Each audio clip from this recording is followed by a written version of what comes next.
that she will start. Thank you so much, everyone, for joining us. We know that we are excited to have you. We are accepting more. I know more people are coming in, and I believe there are folks on Facebook. And so we'll just give people a few more minutes to get in.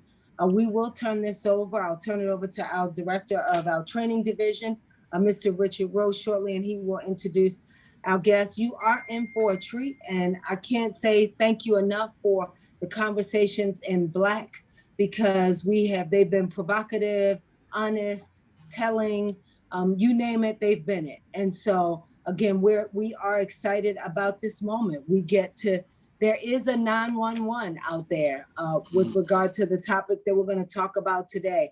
And so for those of you who, I know it's nobody in this session, but if you were asleep behind the wheel, we are thankful that you are awoke, because today is the day that you get information and that you hadn't had before, or that you thought did not impact us. And so again, we want to thank you. This is again going to be exciting. We are at war, the misdiagnosis of Black children, women, and men. And so again, we thank you for joining us. I am Andrea Brown, the Executive Director for the Black Mental Health Alliance, and it is always a privilege for you to join us and for us to bring you this kind of content. And so having said all of that, welcome. And I will turn it over to our Director of Training, Mr. Richard Rowe. Thank you, Richard. Thank you, and thank you, Dr. Brown, Dr. Andrea Brown, for those cogent remarks as always, and for extending the welcome to everyone. Again, we are expecting some more folks to join us, but out of respect for everybody's time, we want to get started on time. And we have a lot to unpack, a lot to talk about. We have a brother with us, an esteemed doctor in the field of psychiatry, who we need to hear from. And I'm going to introduce him in just a few minutes, but we want to give him as much time as we possibly can. And we also want to give you all a chance to raise a few questions if you have any before we run out of time. We are on for about 75 minutes this afternoon, and we again want to welcome all of you to this session, Conversations in Black, that we have been hosting now for a few months now. We hope to continue these conversations with our genius level thought leaders and subject matter experts like the one we have here today. Dr. Roy, you should know that over 180 people registered for today's conversation. So you have a celebrity appeal status, brother. A lot of folks want to hear from you. I won't for a minute think that that's because of me. That's because of you, and I'm certain the topic that we are going to address and deal with this afternoon. So folks, come on in. And again, we have a chat box. If you, at any point, you want to raise a question for Dr. Roy, or just want to share comments, please feel free to do so in the chat box. We also have a Q&A box that you can basically insert your questions into that box as well. But the more the merrier. We may not get to all of them. We may not get to but a few of them. But we really want you to feel free to share your thoughts, perspectives, and comments on this very, very powerful topic that we are going to, again, address this afternoon. My name is Richard Rowe again. I'm currently the director of the Training Institute for the Black Mental Health Alliance. And again, on behalf of our executive director, Andrea Brown, and our entire BMHA team, I want to extend special thank you to all of them for all that they do. We are a small staff, but we are a very committed staff, a very passionate staff, and we want to do our best to bring you the issues and share with you the issues and the topics that are important for our overall well-being, our optimal mental health, our success, our being able to connect with each other and to uplift each other and to honor each other and to honor, the wealth of knowledge and the wisdom that's in our community. And so I really want to make certain that we continue to do that kind of work, and that's the kind of work that we do here at the Black Mental Health Alliance. So I want to thank you all again for taking time out of your busy schedules to be with us this afternoon. I also, before I introduce our esteemed guests, I want to just say a few things about how we got here to today's topic. I want to lift up Dr. Neil Prim, who some of you know. If you don't know, I would encourage you to Google her or to basically find out more about her and her work, uh, not only with the Black Mental Health Alliance, but with a number of different organizations, the association, the Black Psychiatrists of America. She is on several boards. She is connected to the community. She's a community psychiatrist. She was trained at Harvard, at Howard, at Johns Hopkins University. So she has that kind of those credentials, that background, and she is a very passionate community psychiatrist who I have had the pleasure of knowing for quite some time, and for being in her circle and in her orbit. Because when you're with her, you are always learning, you are always being edified because of what she brings and what she shares and what she knows about this field of psychiatry. And so I want to lift her up because these are the conversations that we basically had some time ago, myself and with Dr. Prim, and also Dr. Patricia Newton, the past president of the Black Psychiatrists of America, and Dr. Roy's predecessor. Dr. Newton, of course, was a preeminent psychiatrist in her own right, had been involved with the Black Psychiatrists of America for quite some time, basically lifted up a lot of the important work that organization was doing, had been doing, and so forth. We lost her, of course, a few months ago. She transitioned too soon, but nevertheless, she did a lot while she was here, and I want to lift her up and honor her because of the work that she had done. Her entire body of works really spoke to her commitment to our community and to our future as a people. So I want to lift her up as well because we've had probably some of the most amazing conversations about the work that we're all doing. And we talked on many occasions about how could we team up. Association of Black Psychiatrists with the Black Mental Health Alliance. Why should we team up? Why should we come together? How would this benefit both organizations? Those are the kinds of conversations that we have been having with the Dr. Prims and the Dr. Newtons over the past several years. And here we are now being able to actualize what we have discussed on a number of occasions. And so I just want to make certain to give credit where credit is due to those powerful and beautiful individuals, women, brilliant psychiatrists who basically have shared a lot, have given up a lot, sacrificed a lot so that we can do this important work. So that's how we got here. And here we are with the president of the Black Psychiatrists of America today, Dr. Benjamin Roy. And for some of you, he may be a stranger, but after this presentation, I'm quite sure you all will be, you will recognize him for his work and for his commitment to the important subjects that are critical for our well-being in America and around the world. And so I'm going to simply introduce Dr. Roy, but let me also say this before I get started. We had a conversation with Dr. Roy. Dr. Prim will remember several weeks ago. I don't know how many long, 6, 7, 8 weeks. And we were just talking about some of the topics that we might discuss, we might bring up, we might train about around. And Dr. Roy, we were talking and we talked about a number of things. And he says, Richard, Anil, we are at war. His words, not ours. I said, what do you mean, Dr. Roy? We are at war. Well, you know, there's still a lot of misdiagnosis going on. There's a lot of over or underdiagnosis going on. There's a lot of that going on that I believe is extremely harmful to our people, to our community.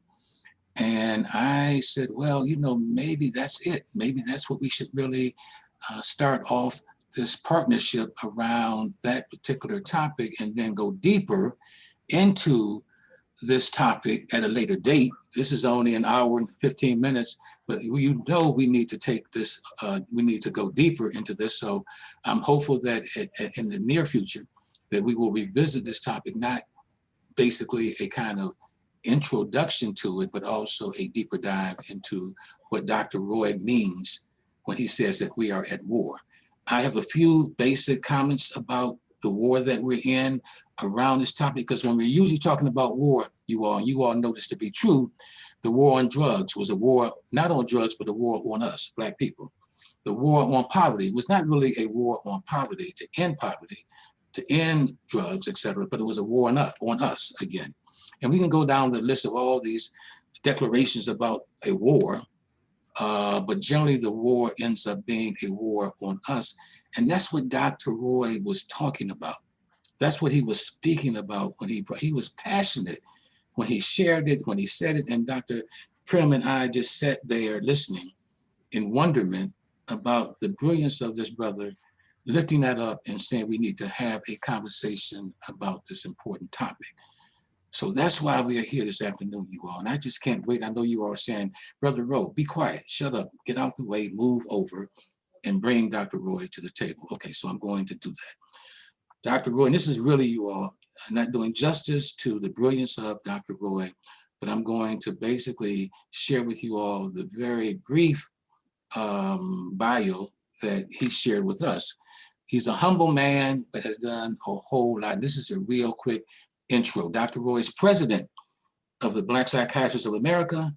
He received his medical degree from Howard University College of Medicine and served his internship in internal medicine at Harlem Hospital and a psychiatry residency at St. Vincent's Hospital, both in New York, New York.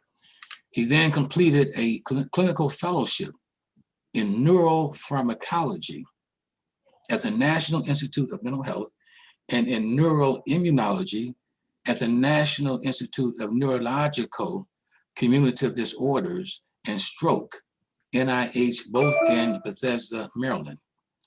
Dr. Roy, you all, he discovered human antibodies for endorphins and the opiate receptors in patients with psychiatric disorders. He holds 2 US patents, you all, on methods of detecting certain antibodies in human body fluids. He has participated in numerous phase 2 through 4 clinical trials in neuropharmacology and neuroimmunology. He exposed the purpose of the Tuskegee syphilis experiment to develop syphilis diagnostic tests that were patented and commercialized. That's a brief bio on this brilliant psychiatrist that we have in our midst this afternoon. And I want to welcome Dr. Roy to our Conversations in Black series by extending, high praise, open arms, and a profound welcome to this brilliant brother who's with us this afternoon. Dr. Roy, welcome to Conversations in Black. Thank you. I hope I can live up to all of that. And I know that was a long kind of intro, but we are here, and I just wanted to basically set the stage and set the tone for why we're here and who you are. Again, I'm going to only ask a few questions because I want you to feel and take your time, basically taking us on this journey of why you believe we are at war. Subtitled "The Misdiagnosis and Black Children, Women, and Men." We always have been. Okay. But it's been basically an intellectual war. What's done generally is done with just cause, which include police shootings and things to that effect. Okay, these have been going on for some time now, and that's a whole different subject matter, but we can come back to that. In terms of DSM, the DSM is actually a new diagnostic system. It goes back to what's known as the Malleus Maleficarum, which during medieval times was used by the Catholic Church to identify and judge and execute witches. Okay, it was a categorical system. The DSM is a categorical system that relies upon grouping symptoms into categories. So any diagnosis in DSM is that actually a categorical diagnosis. And what happens from there is that people match a category of what's called a disorder. They don't call them diseases because there's no cause and effect. All there is just the constellation of symptoms. That's what constitutes the disorder. And then they match that with a category of drug. So depression, antidepressant; psychosis, antipsychotic. Now, the problem with all of this is that any categorical system is based just upon what you see. And your vulnerability and liability is what you don't see and can't see.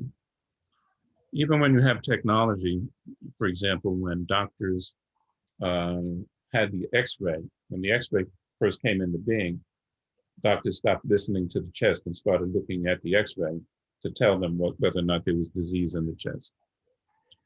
Yet you can have pneumonia with a normal X-ray and die of that pneumonia because people were convinced there was no pneumonia there because all they did was look at the chest X-ray. So even technology is not a guarantee against the absence of disease and will not always detect the presence of disease. So when you're talking about a system like DSM, it's going to be even more worrisome because you're dealing with the lowest level of information to make a decision.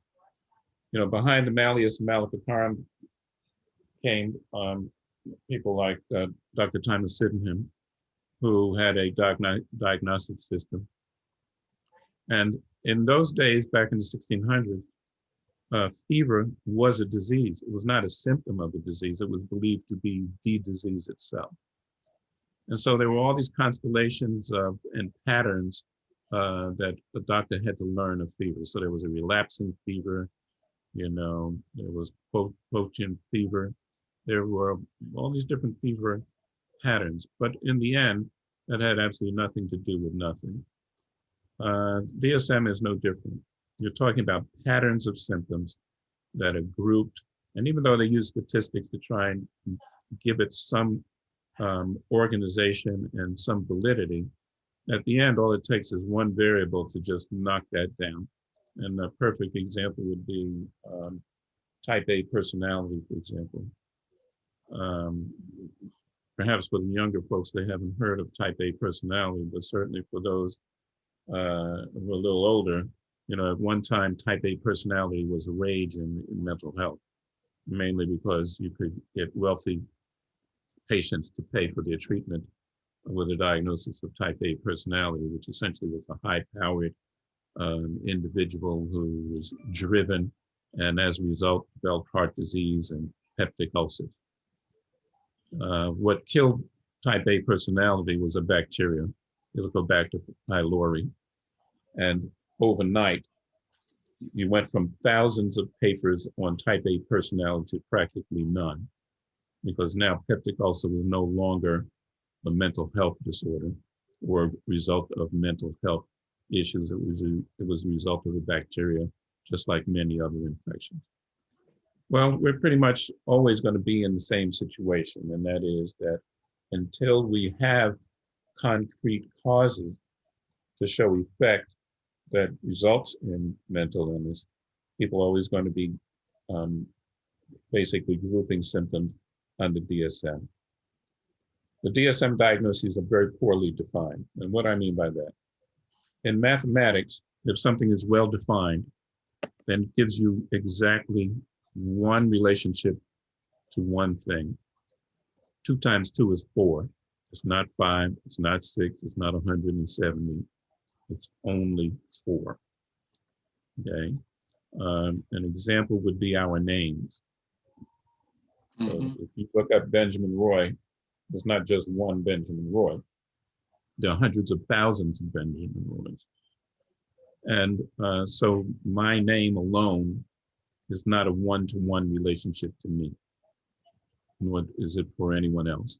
Okay. And that's sort of what the problem is with DSM. And that is, you know, depression, okay, is Psychiatric disorders the only thing that result in depression? Absolutely not. Okay, patients can develop, for medical reasons, depression from vitamin D deficiency, sleep apnea. You're not sleeping at night, you wake up in the morning, you're tired, you're sluggish, you're slowed down. These things are interpreted as depressed. Okay. Um, uh, Head trauma. And in the first stage of chronic traumatic encephalopathy that we all now know afflicts football players, also afflicts your children who play baseball, football, or basketball. It doesn't take a dozen hits. It can happen after just one that a youngster can develop chronic traumatic encephalopathy. But in that first stage, depression is going to be one of the symptoms before there's any dementia or cognitive impairment. And of course, one of the most famous cases, football player committed suicide, and there've been more than the number of them you have. Okay. So how does the DSM function? Now, this is not to say that mental illness isn't real. Mental illness is a real thing. But our ability to actually define mental illness is what the difficulty is. It's open to prejudice. It's essentially an algorithmic diagnostic system that's known as an ontological diagnostic system. That is, you're diagnosing things based upon what you see. Anything that you don't see is not factoring into your diagnosis. No one does a blood study to diagnose depression or schizophrenia or panic or anxiety. There are no scans that make the diagnosis. It's based entirely on the grouping of symptoms, okay, which is what the examiner sees. Now, these days, there are a myriad number of professionals, mental health professionals that examine patients, but they all use that one diagnostic system, and that is the DSM. Now, do they all use it the same? No. The belief is they do, but there's so much variability, not only between these different mental health professional lines of examination, but also between people within diagnosis. So, for example, if you're only dealing with psychiatrists, the fact that they're using the DSM doesn't mean all these psychiatrists are seeing the same thing. We know, too, sadly, from the example of Dr. Susan Moore. This is the physician who had COVID, who treated COVID, was being treated for COVID, and knew exactly what should have been done and where and how. And yet she died from with doctors who apparently couldn't care less. Okay. So when someone sits down with a psychiatrist or a psychologist or clinical social worker or a nurse practitioner, the licensed clinical, licensed professional counselor, on and on and on, there's no guarantee that you're really getting what should be the best examination possible. Okay. All right. And there's no superiority of one over the other. Okay. I know I'm blessed to have some licensed professional counselors here in Columbus, Georgia. These sisters have a lot more under the cap than some doctors I know. And as far as I'm concerned, they should have been physicians, but then that's the other issue of education and being prejudice in education and stuff, and people being marginalized to the corners, which is a whole nother subject. But the idea is that there should be a look for causes. However, the system itself, outside of DSM, the healthcare system, is structured to identify and treat symptoms. As long as they can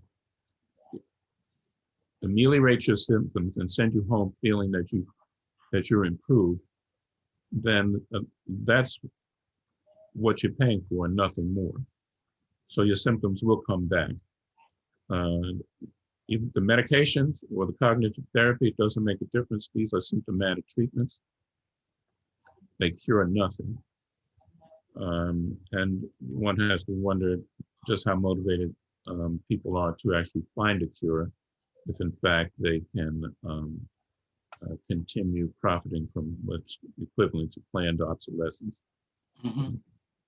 Dr. Moore, not to cut you off, because I want you to continue, but again, Dr. Moore's tragic death was an example of what you are sharing with us in terms of misdiagnosing and having a bias with regards to race or gender and other ethnicities or backgrounds.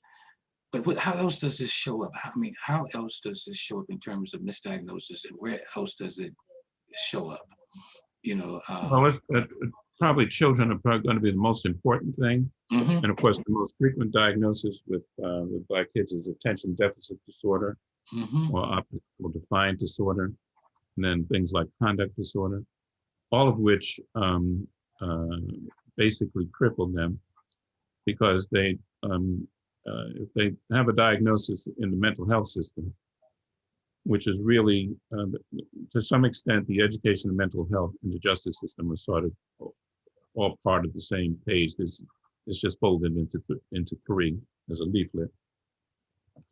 So the teachers complain about the student, and they will actually twist the arm of parents that your child has ADHD. Okay, and he can't come back to class until he's treated for it. So they get referred to mental health system.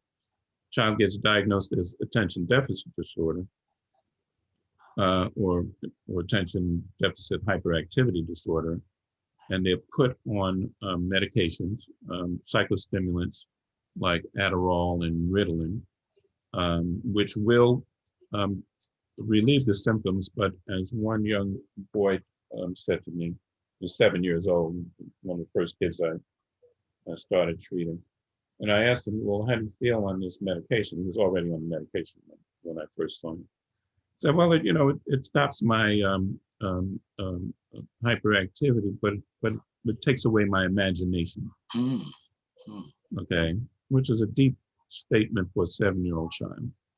And here is where there can be sort of benign neglect of treatment because the diagnosis is formulaic and the treatment is formulaic. People go ahead and just put a kid on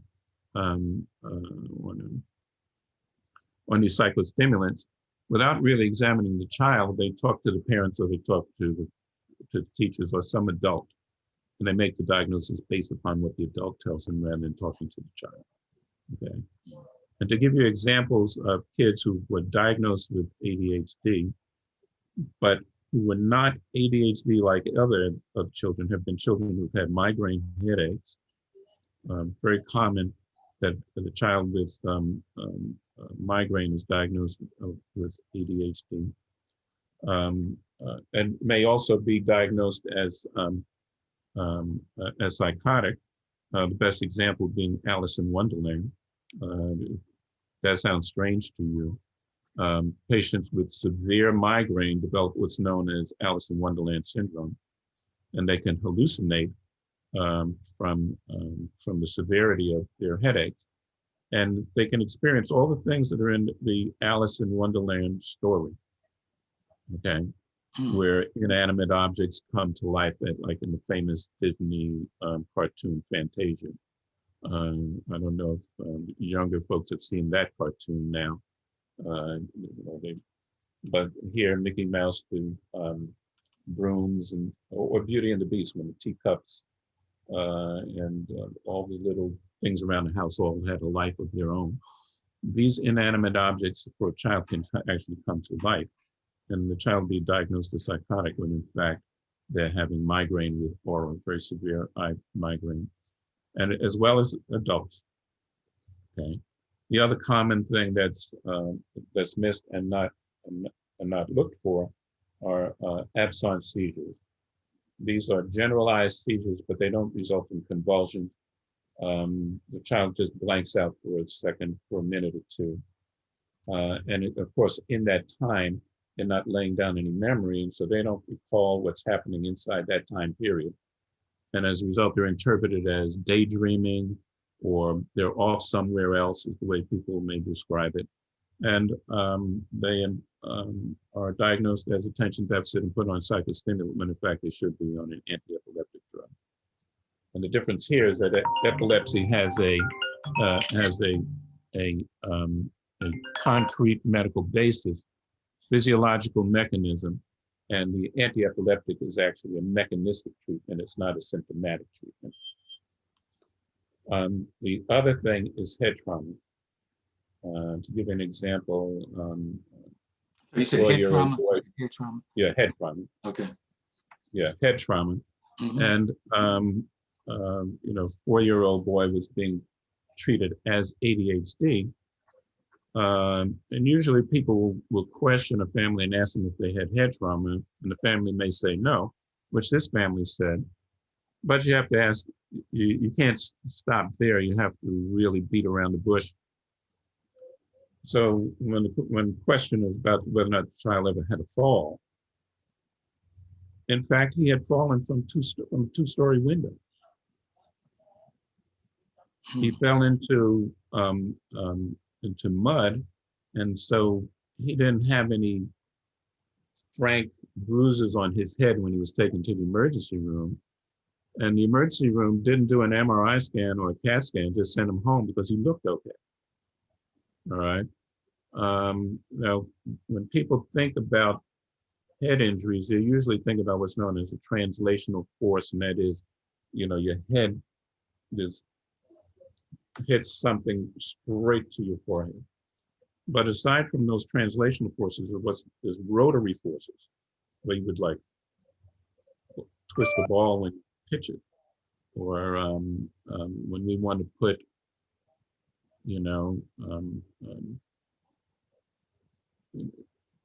the way you would spin a top. Okay, those were the layers of the brain are stacked on top of one another like plates. Okay, and when you have a rotary force or a translational force, and it hits something, those plates shift across one another, like an earthquake, like the plates of the earth in an earthquake. And of course, in an earthquake, our gas lines and our electric lines are at right angles to those plates. And when they shift, okay, those things are stretched until they snap. And then you get the fires and gas leaks and all that kind of stuff. Well, it's pretty much the same with these layers of cortex. And that is, when these layers shift, the connections between them, the nerve connections between them are stretched and may snap, and they're not going to regenerate or reconnect the way they were supposed to in the first place. And the same can happen with rotary forces, but instead of things moving like this, they're going to move like this. Okay, but you still get the same result, but in a different way now. So that head trauma from the from the pop football leagues and all that kind of stuff with these young kids playing these games with or without helmets, and soccer. A young woman was reported a couple of years back who had a single head trauma from playing volleyball and had problems with attention, problems with concentration, and memory ever since. So what is usually taken to be incidental head trauma should really be looked for and examined. Falls in playgrounds, falls from inside the home, for people who have, like, let's say, a 3 or 4 level split, and the kid falls over the balcony in the house or whatever. That could actually be a tremendous consequence. And then, of course, automobile accidents. Probably the most frequent cause of head trauma in adults, but also in children. Now, the National Traffic and Highway Administration has a formula that you can actually predict from the speed of an automobile and the impact, exactly what kind of head trauma a person will have suffered. And usually in psychiatry, we're not looking at the kind of head trauma a neurologist or a neurosurgeon is going to see. We're looking at more low-level head trauma, but it's still significant because it leads to impairment that can be chronic. Okay, so even what accidents between 30 miles or more can generate the kind of G-forces that will lead to what's known as diffuse axonal diffuse, injury. Okay, and that's where you get the snapping of these connections. And these things are not going to be evident on an MRI scan. There are specialized MRI scans, but usually they're not available at most universities unless they happen to be very high-powered research things, which will be able to demonstrate collections of water where that shouldn't be there, because these things have now snapped and created vacuum space that's filled in with body water. Okay, and we're beginning to see that even in patients with schizophrenia who have no history of Sorry, if you don't mind, talk a little bit about schizophrenia, because for a while that was considered in fact, it was called, I think, a black man's disease at one time because of the misdiagnosis, overdiagnosis of black men in particular. Diagnosis ain't even the word, it was the only diagnosis. When in I'll tell you the year. In 1978, I'm from Brooklyn, New York originally, and I went back to New York, and I was did psychiatry after leaving Harlem Hospital down at St. Vincent's, and in those years when I was moonlighting at hospitals around the city as well as out on Long Island, every black patient had the exact same diagnosis. I mean, everyone, not one had a different diagnosis. And that was schizophrenia paranoid type. And every last one was on the exact same medication, Prolix and Decanoate, exact same dose, 50 milligrams IM every 2 weeks. Okay. Bipolar, not even a consideration. Bipolar was something that white people got, not black people. This kind of thinking is still prevalent. Okay, I had a patient who cardiologist was amazed that she had mitral valve prolapse, and what he told her was he was surprised because only white people get mitral valve prolapse. This is now, okay. People look at a patient and they have a diagnosis before they even examine them. I mean, that happens, okay. And even though we have these diagnostic systems that people are supposed to follow and exercise with the way they're taught, that means basically nothing when people get out on the road. They drive their car however they feel like it. So it doesn't make a difference if the speed limit says 35, they're going to do 90 because that strip is open. That's what they're going to do. It's the same with people do once they get their degrees. All right. To add to that, talking about children in ADHD,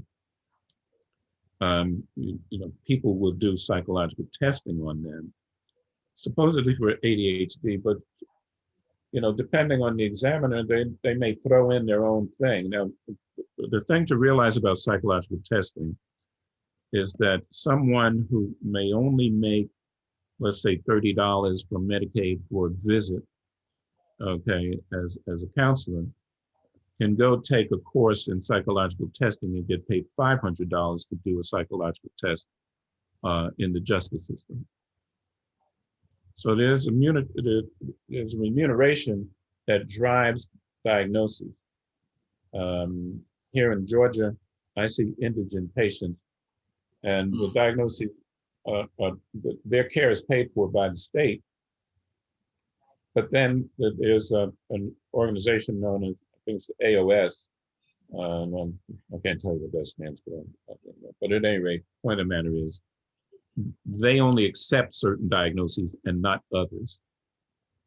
Okay.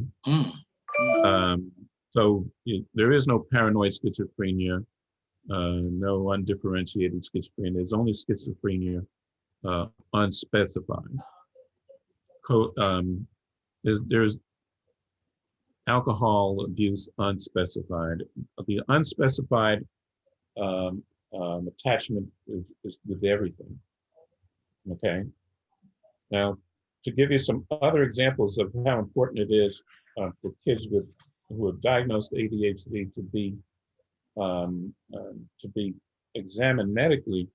I had a patient who from birth had all types of problems, but at age 4 began to manifest what people were interpreting as psychotic behavior. He was explosive, and but he would also ball up, holding his head.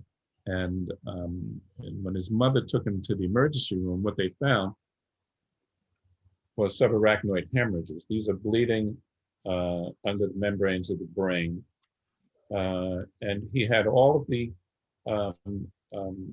components of shaken baby syndrome, or shaken child syndrome, which once again is in many ways no different from DSM, in that it's a constellation of symptoms that people have taken to represent severe child abuse. The child was immediately taken from the mother, went into custody of what here is known as DFACS, Department of Family and Child Services, and the mother was arrested, and the baby was taken from him. Child was taken from him. His behavior was explained as attention deficit disorder up until that point. Then as things went down the road, he continued to manifest problems with attention and concentration. He was diagnosed as attention deficit with a mood disorder. None of that was true. What the child had was what's known as alpha thalassemia. And these children can develop problems with coagulation and have spontaneous bleeds anywhere in their body. That mother never, ever once abused that child, okay? And the similarity of his findings to shaken baby syndrome never drove people to look for any other causes for what that might have been. But by this time, they had basically destroyed this family. The mother was just too afraid to have anything to do with him because it might get her incarcerated again if it was misinterpreted again once down the road. Okay. So, I mean, there are always other reasons. Okay. And with ADHD, there are 2 genetic disorders that are pretty prevalent or have a high prevalence of ADHD, although ADHD doesn't necessarily have a high prevalence of these disorders. And that's Fragile X syndrome and what's known as tuberous sclerosis. Tuberous sclerosis is generally going to be easier to diagnose by examination of the skin. And I can't tell you how the social services flipped out when I had them undress a 7-year-old girl so I could see all of her body. And sure enough, she had it on her butt. But I mean, the point of the matter is, with all of the social concern about sexual abuse of children, there was all of this, well, what do you, why do you need to, anyway, it's a whole nother story. Right. What we have now is healthcare. We don't have medicine anymore. It's all healthcare. It's all about reducing symptoms, and systems are happy if they can get on with their business without a patient that they don't have to spend time with. Okay. And this is the word, right? And this is the word that you are lifting up. This is the word that we are confronted with, because right, exactly. based on what you're sharing with us, Dr. Roy, I mean, wrong diagnosis or misdiagnosis leads to ineffective treatment, use of the wrong medication for a disorder that has been misdiagnosed, inaccurate prognosis for the future, and also leads to lower expectations for recovery. Go ahead. I'm sorry. And hurting into the justice system. So sticking with children again, young man, and this is some years ago when I first became aware of this, at a schoolyard scrap. A white kid slapped him. He's black. And this was in Alabama in Henry County, which has the highest incarceration rate of children in the state of Alabama. And I believe it was called Henry County at that time. Anyway. And so what happened was they sent the other kid home, but they sent him into detention. Now, while in detention, he underwent psychological testing. And this is where I just introduced the idea that someone can make $500 doing a psychological test. Okay. So he was tested with a test known as the Freeman-Longo test of aggression in sexual offenders. I had never heard of it. The family came to me and asked me to please look at that. And so I went looking for it. I had never heard of it. Couldn't find it anywhere. And the reason I couldn't find it is because it had never been published in a referee journal. There's something known as the Safer Foundation that has a mission for doing things, dealing with sexual offenders. And they published a pamphlet of tests, 20 or more tests in this one little booklet, okay, of which the Freeman-Longo test was one of them. So in fact, it had been published, but it was more like vanity publishing. And even though the test in the small print said this test has never been validated, come to find out, not only was it used with this kid, but it was used all across the country in many different cases, as well as in other countries. Okay, and so the results on the test indicated that this boy was a potential violent threat to the community and should be incarcerated. And so the judge quoted the test and talked about how fearful he was for the community that this boy would be released. After defending himself in a schoolyard scrap, and he was sent into detention where he remained.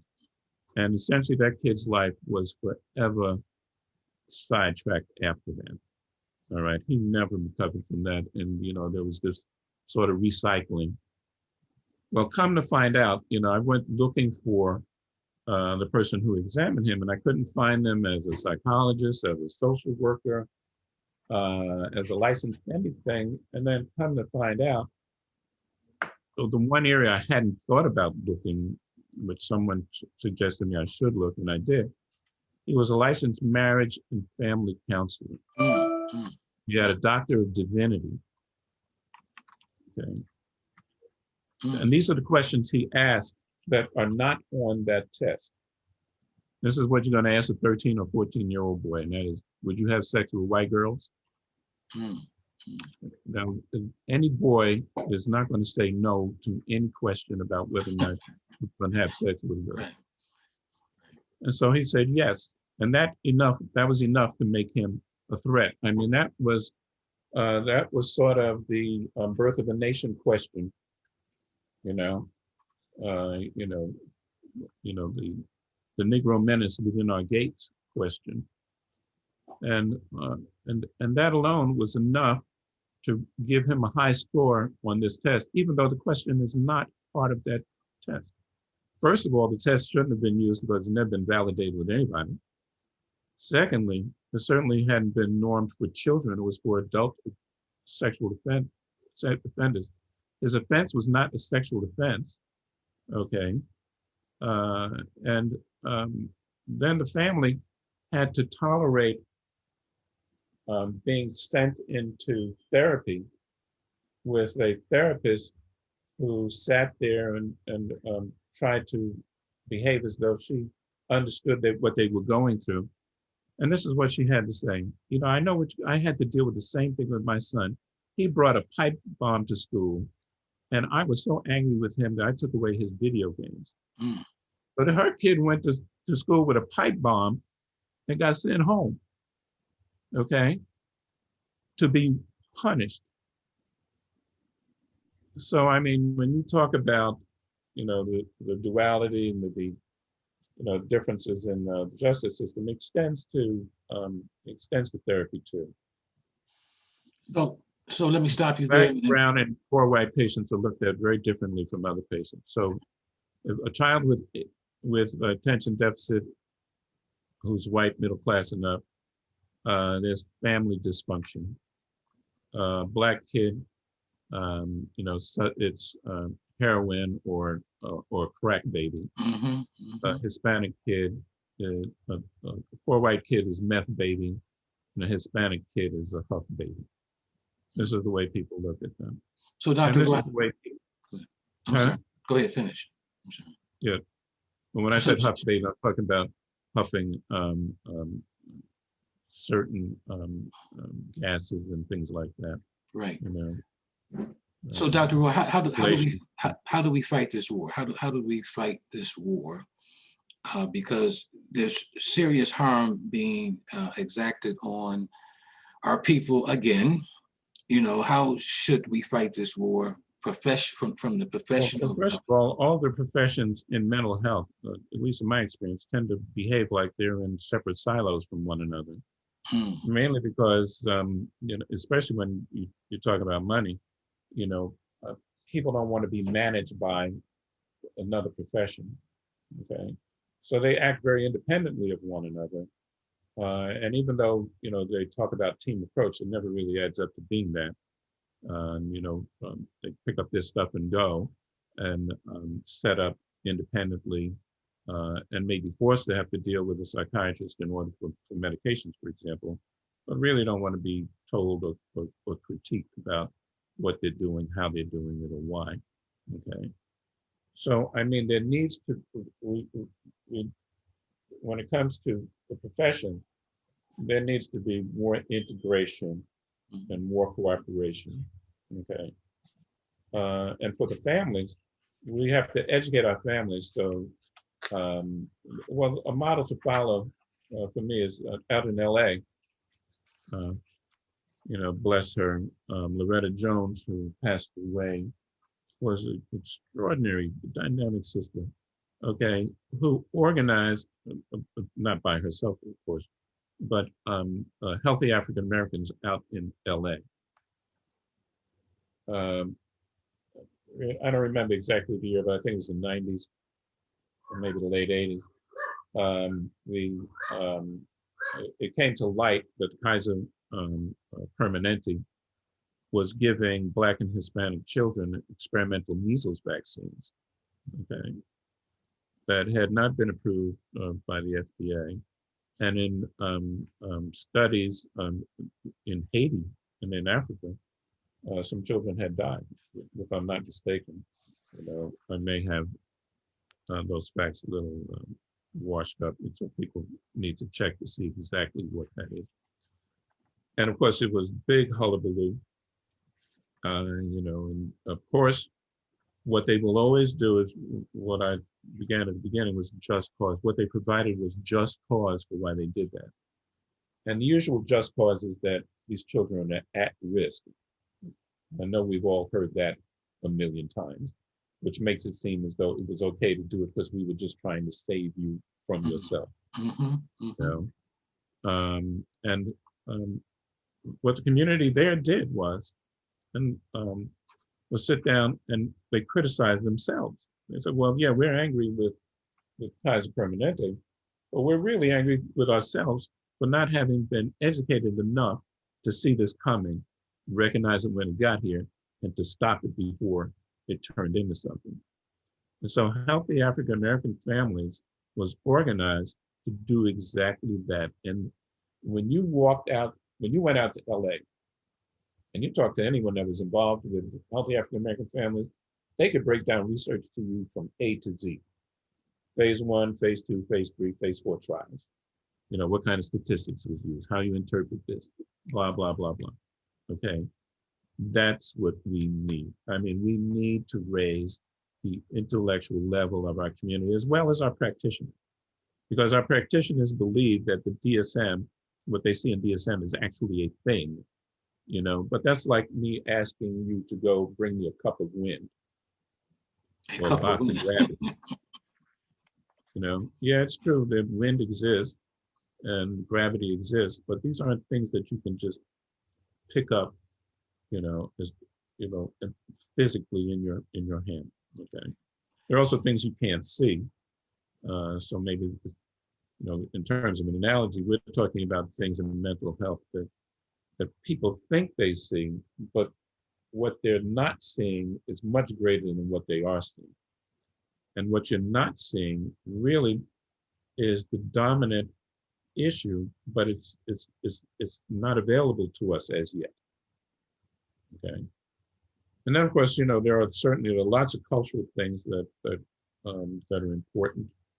Um, um, and even then, having a Black examiner isn't a guarantee that you're going to get what you're going to get.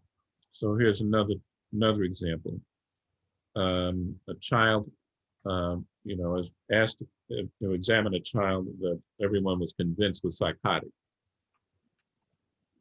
So I went and saw the child because he was speaking gibberish. And after talking with him, I sent him home because he was speaking pidgin. Mm. Okay. Mm-hmm.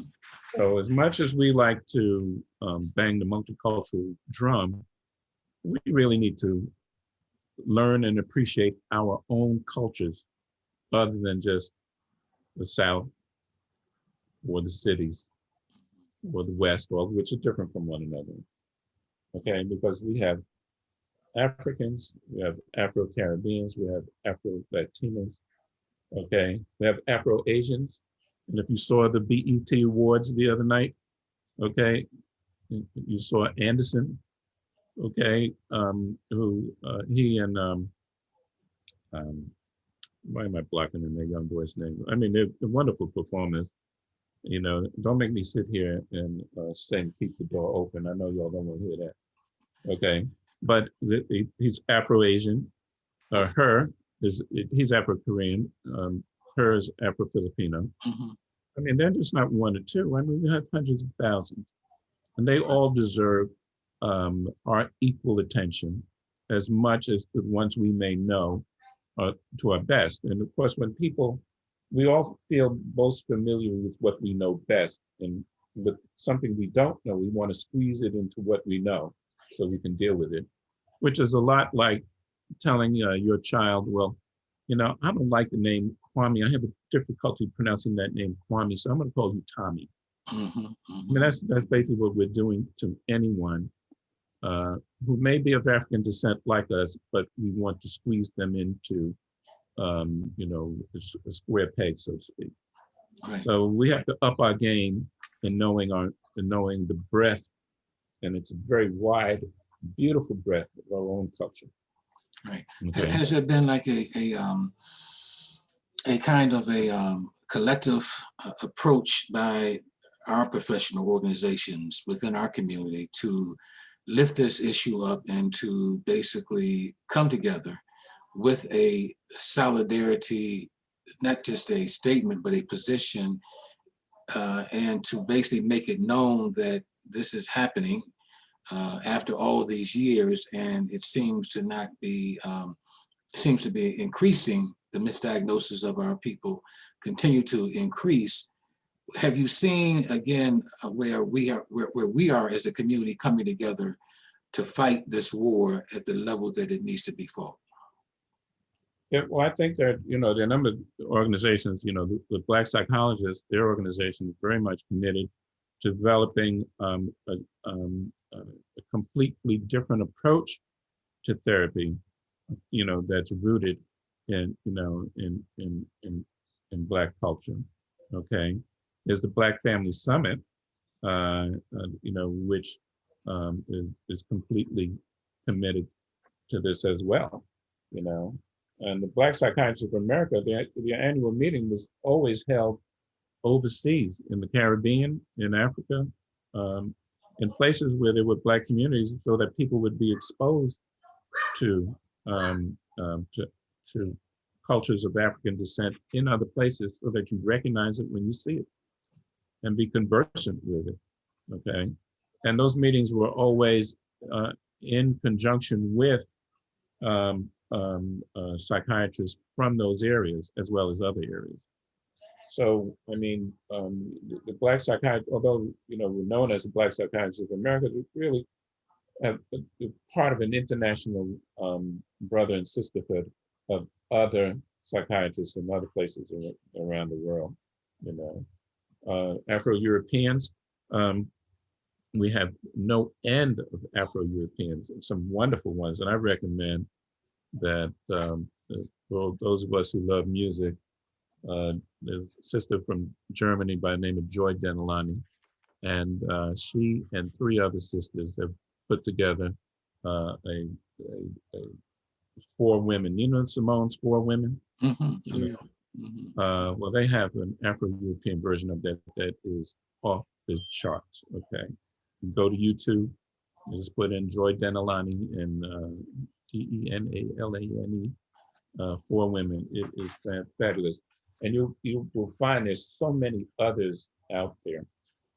Okay, I mean we have Afro-Icelandic people.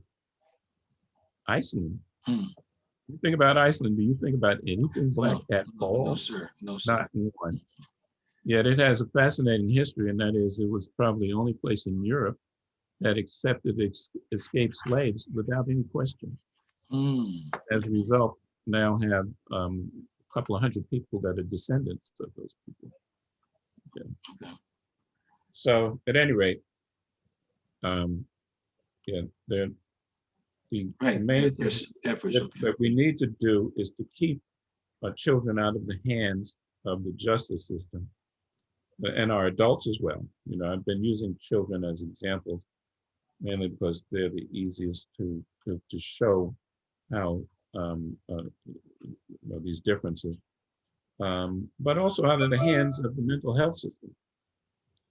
Because once they get into the mental health system, I mean, it's sort of like watching them just get sucked up downstream. The current is so too strong. That's why I don't think we really understand the extent to which we are being again attacked on this level, at this level, and the harm that it's doing short term and long term. Or else one would like to think that our response would be different and much more assertive. We would be more assertive in simply saying no more.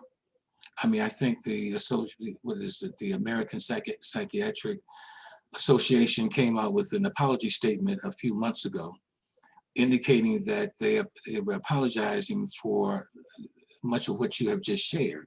Not sure where that's going to go, but it's incumbent upon us to do something more than just accept an apology from the leading psychiatric association in the world, in the country.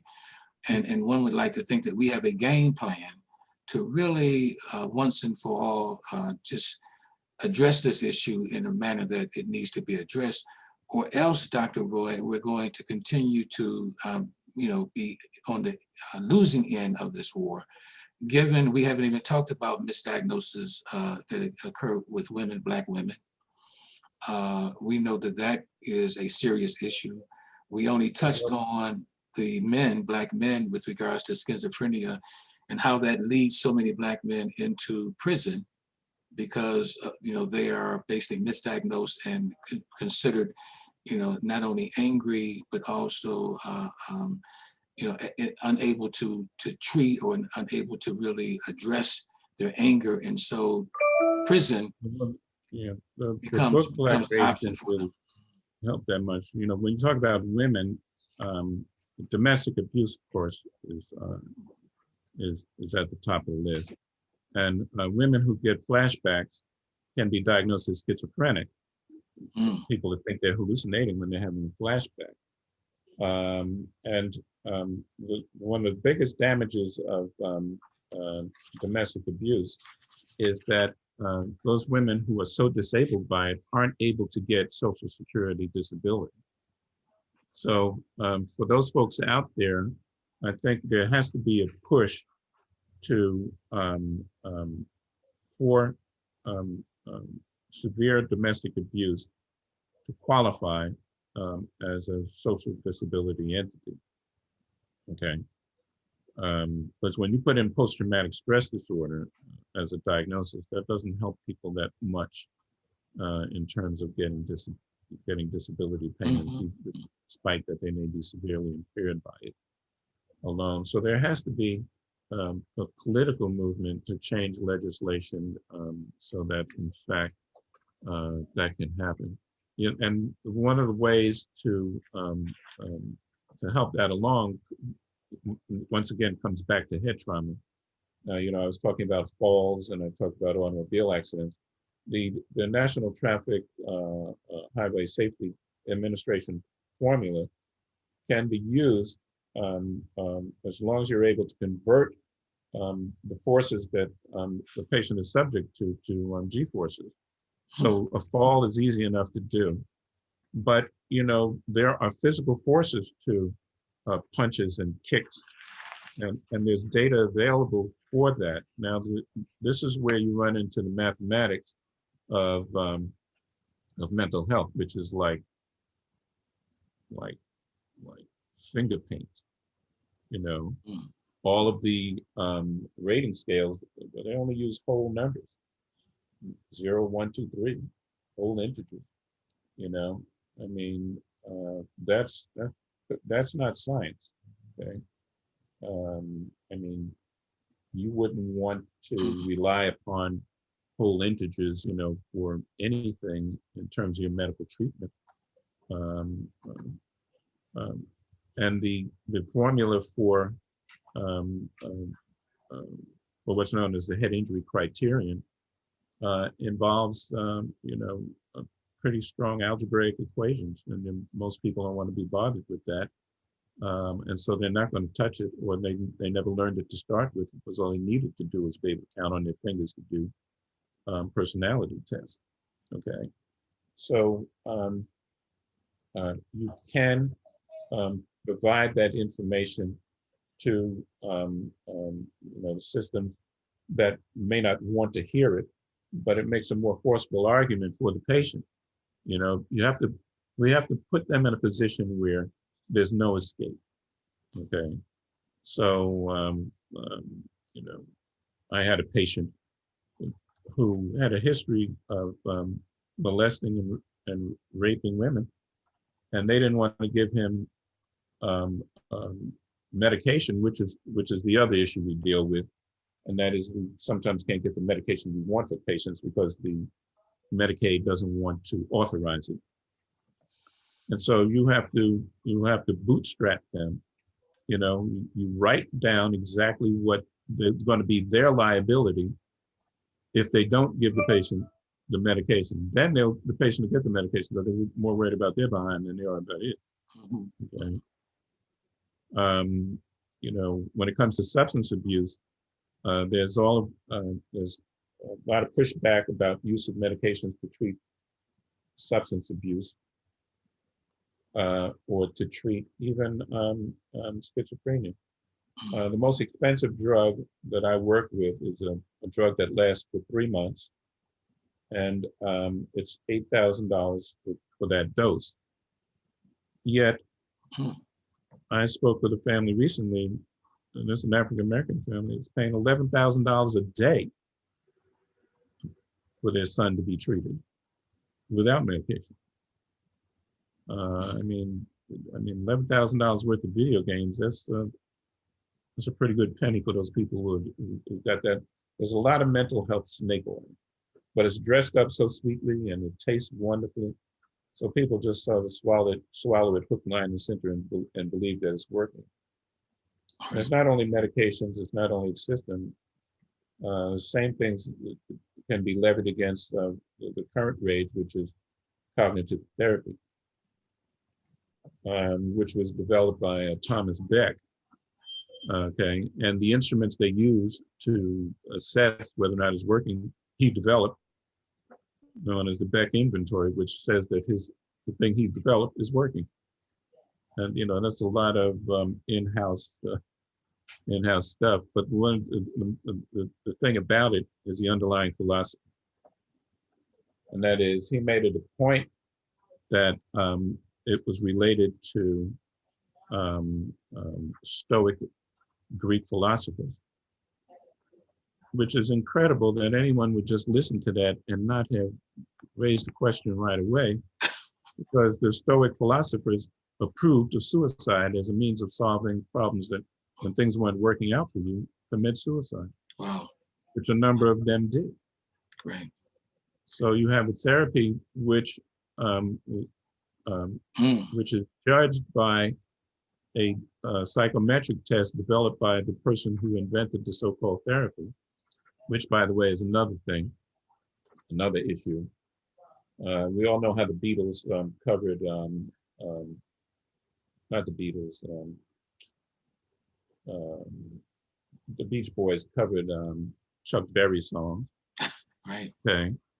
And we know, how Elvis Presley covered Big Mama Thornton's, There Ain't Nothing But a Hound Dog.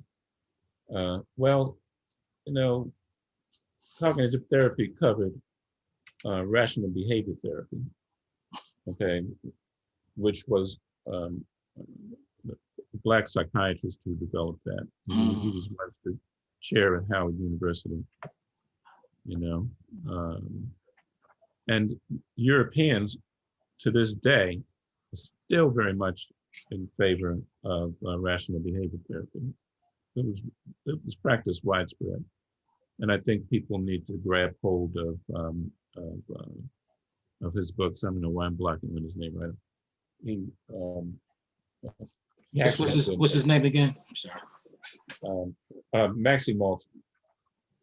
Okay. That's a rational behavior therapy. Okay.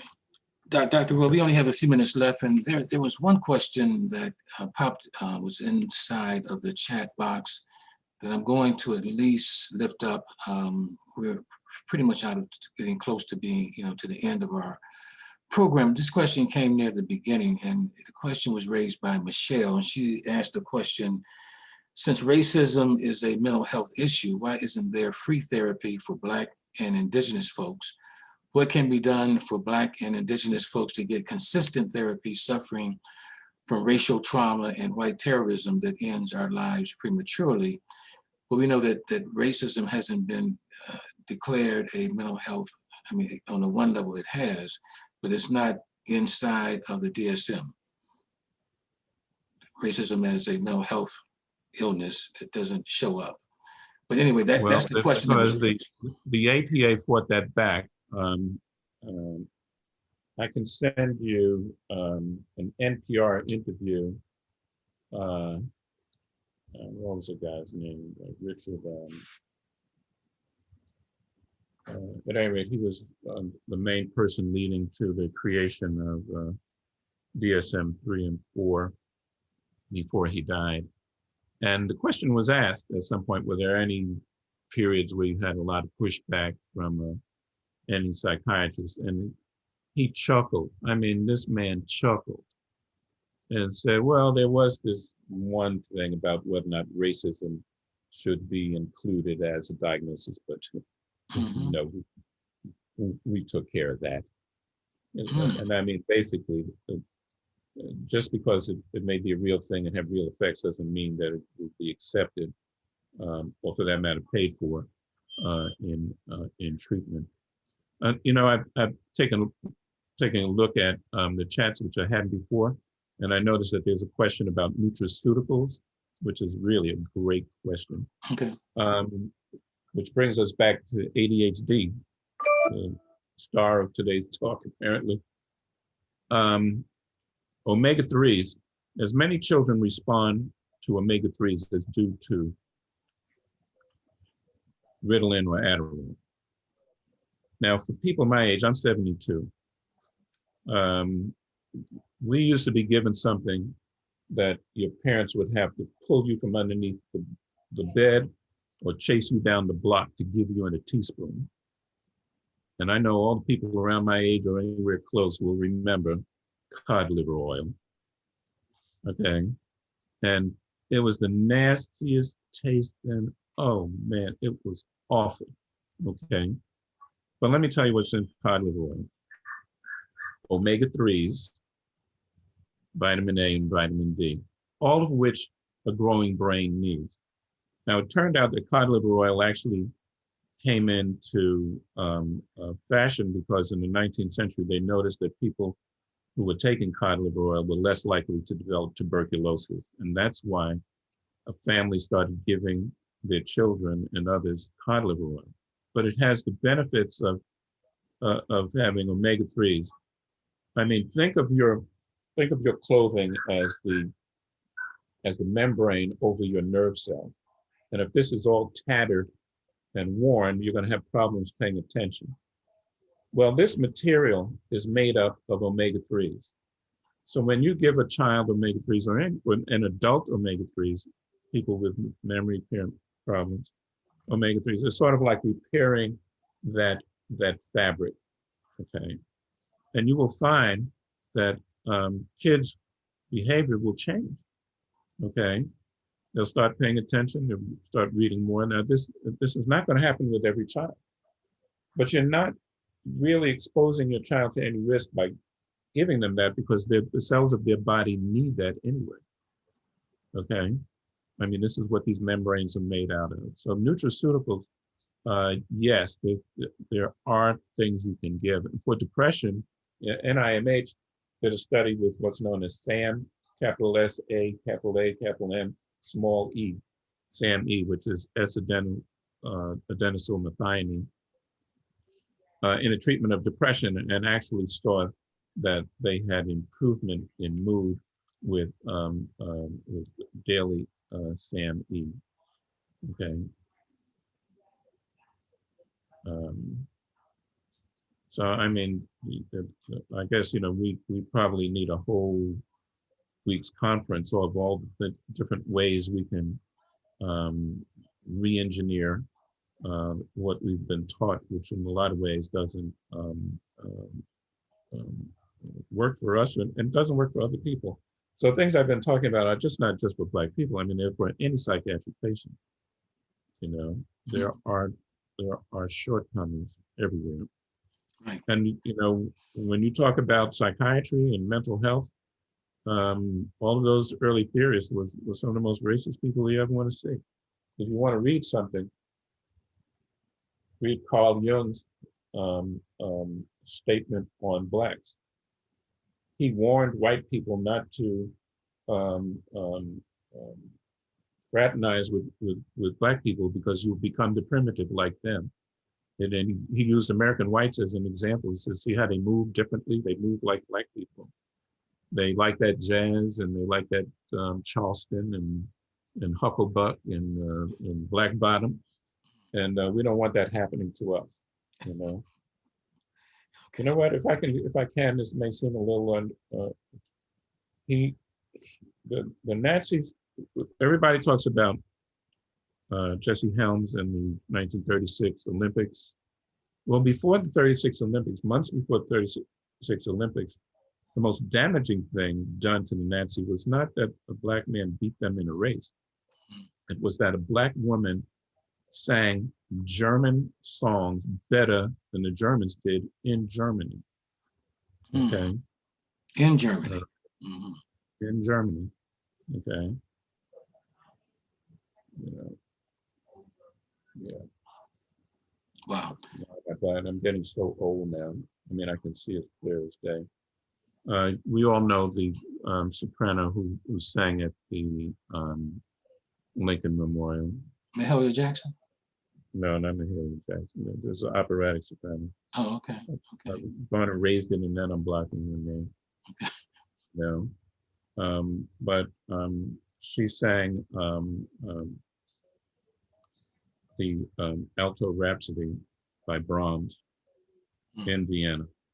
And the Germans were sick to their stomachs. They had protests that the Negroes should not be singing German songs better than Germans. German spirit. Why am I talking about that? Oh, no. You are. Is it Marian Anderson? There we go, Marian Okay, Anderson. that's what I thought. I Thank thought you. it was Marion. Thank you. Okay. Yeah, Marian Sorry for the Anderson. interruption. Yes, I mean, that was an extraordinary blow before the Olympics. And then along came Jesse Helms and ran, ran them out the stadium. Okay. That was more damaging, but you don't hear people talk about that. Okay. And, and I guess we can talk about, culture on another occasion, but yeah, Marian Anderson. And I guess the reason that I was blocking her because, she sort of got in the way of my one of the loves of my life, and that was Leontine Price. So. Well, Dr. Royce, no doubt you are, really knowledgeable about the music as you are about, the topic that we have, approached it today in our session. We, again, we're nearly out of time, and just wanted to at least, if there was any other key points that you want to make before we end this session, with the hopes again that, we will, plan for something that will, a session that will allow us to even go deeper into this topic, because we just really, because we're not talking about this enough. I know there's conversations, but given what you have shared and given what we now know, what happens when misdiagnoses are allowed to go unattended to, bad things continue to happen to Black people and people of color. And so if this is the case, again, we should be a lot more assertive in either demanding something different or creating something different for ourselves. And that's the options that we have. Go right ahead. Before the Civil War, we had our own social services. Okay. Before the creation of the Freedmen's Bureau, which stepped in and took that away from us, we had our own social services that provided for housing, income, jobs, medical treatment. The Freedmen's Hospital at Howard University was actually a freestanding clinic, so to speak. It was tents back in those before they were buildings, and all of that was organized by free coloreds and freed slaves and escaped slaves. Okay, we had our own infrastructure, and that's what's missing. I mean, really sorely missing. So you look at Morehouse College of Medicine; it doesn't have its own hospital. Howard University Hospital, Congress cut down from being a research hospital to being a community hospital. President Cheek, who was unfortunately lambasted by students and faculty at the time who didn't understand what he was going through, because none of them would get up and read the congressional record, was humiliated day after day with the plans for what a hospital that was on par with what Harvard and Yale had as research hospital, and it was cut down by these racist congressmen to nothing until they had to let go of the architectural firm that designed those hospitals and have a pathologist in the faculty design the hospital. Okay, we lack the infrastructure. Okay, you had the incredible hospital out in St. Louis. Okay, that was soon retired. In Baltimore, there was Providence Hospital. Okay, so that went the way of all Black hospitals. They basically went under. Okay, so we don't have an infrastructure, and we rely upon an infrastructure that we don't control. Right. So how do we build an infrastructure? I mean, quite honestly, we can do it virtually now. Put the internet and social media to work for us, which is another interesting thing, because for those of you who don't know, Google is actually based upon a search engine that was developed by a brother from Barbados, and it was called Archie. Okay, that was the name of the first search engine. Search engine, right. Well, Dr. Roy, we're out of time. We want to thank you, and that's maybe a key place to end, because again, we don't have, but we need. And so we need to basically make a decision as a people to go back to figure out what we had that was life-saving, life-affirming, and life-giving, and recreate and basically use today's technology and use all of our talent, all of our brilliance to bring into our community those institutions that are valuable and that are needed, and not depend, so that we're not dependent on others to do for us what we must do for ourselves. We want to thank you, sir, for your time, for your brilliance. One little shout out, if I may. Please. My sister Beverly Byron was here today. I want everybody to know that. Wow, your sister. Yeah. Well, shout out to your sister. Shout out to all of our friends of BMHA and to everyone who took time out again to be with us for this particular episode of Conversations in Black. We'll be back in July, end of July, for another conversation with a genius level thought leader and subject matter expert that hopefully will be enlightening as Dr. Roy was with us today. Dr. Roy, again, thank you very much. And to all of you all. Thank you for having me. Yes, sir. Richard, I don't mean, I know you're closing out, but just so you know, I see you now. She said, shout out to you, Ben, your sister. But Richard, there has been some, maybe an FAQ just about some of the facts that we learned today, but we can talk about it afterward. But I just want you to know, I noticed that in the chat. Oh, okay. Okay, thank you. Thank you very, very much. In fact, okay, we'll be in touch with you, Dr. Roy. All righty now. Y'all have a good day now. You too. Have a great one, sir. Okay. Bye-bye. Be safe. And goodbye to everyone else on the call. Take care, be safe, and we'll look forward to having you back.